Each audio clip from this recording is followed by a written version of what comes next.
తిరుపతి లడ్డూ వ్యవహారాన్ని ఎక్కడ ముగించాలి అని చెప్పి చంద్రబాబు నాయుడు గారు వాళ్ళ ప్రభుత్వం భావిస్తుందో తెలియడం లేదు కానీ, దీనికి సంబంధించి మరొక కమిటీ ఫామ్ అయింది. మొదట సుప్రీంకోర్టు భాగస్వామిగా సిట్ విచారణ జరిగింది. వీళ్ళు చేసినటువంటి పిగ్ ఫ్యాటు, కౌ ఫ్యాటు, జంతువుల కొవ్వు దారుణమైన వ్యాఖ్యలను అది కొట్టిపడేసింది. ఆ సుప్రీంకోర్టు నియమించిన సిబిఐ సిట్ తోటి చంద్రబాబు గారి ప్రభుత్వం సాటిస్ఫై అవ్వలే.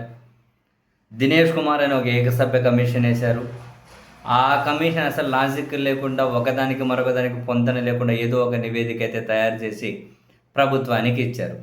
సరే, ఇప్పుడు ఈ నివేదిక ఆధారంగా ప్రభుత్వం ఏమైనా చర్యలు తీసుకోబోతుందా, నెక్స్ట్ ఎవరిని టార్గెట్ చేయబోతుంది అని చూసేలోగా ఇప్పుడు మళ్ళీ మరొక కమిటీని నియమించుకుంటూ తాజాగా చీఫ్ సెక్రటరీ జీవో నంబర్ 900 జారీ చేశారు.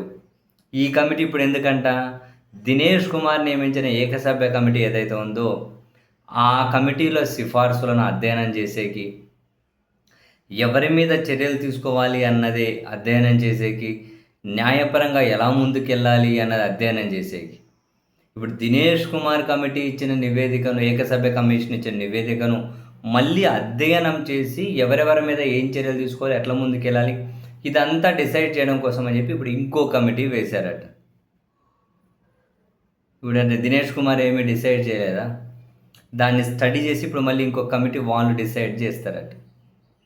సో ఇవన్నీ సరే కానీ మొత్తం మీద పిగ్ ఫ్యాటు, కౌ ఫ్యాటు, అయోధ్యకు 1,00,000 లడ్డూలు, ఇదంతా ఇంకా కట్టుబడే ఉన్నారా, లేకపోతే గాలి మాటలు అప్పుడే గాలికి వెళ్ళిపోయినాయా? సీరియస్లీ మరి ఎవరిని టార్గెట్ చేసి ఎక్కడ ముగించాలనుకుంటున్నారో ఆ తతంగం ఏందో ముగించేయచ్చు కదా. ఇది ఇంక వీళ్ళు ఇలాగే దీన్ని ఎక్స్టెండ్ చేసుకుంటూ పోయే కొద్దీ వీళ్ళు మాట్లాడిన మాటలే మళ్ళీ రీసౌండ్ అవుతాయి కదా జనాల చెవుల్లో. పిగ్ ఫ్యాటు, కౌ ఫ్యాటు, జంతువులాయలు, అయోధ్యకు లడ్డూలు, ఏది బుద్ధి పడితే అది మాట్లాడి చివరికి వాళ్ళ మాటలను కొంతవరకు జనాల్లో ఎట్లా కవర్ చేసుకోవాలో తెలియక రకరకాల కమిషన్లు, రకరకాల కమిటీలు. ఇప్పుడు మరి ఇంకో కమిటీ అది వారం రోజుల్లోపే నివేదిక ఇవ్వాలట. మరి వాళ్ళు ఎవరిని టార్గెట్గా చేసుకుని నివేదిక ఇస్తారో చూడాలి.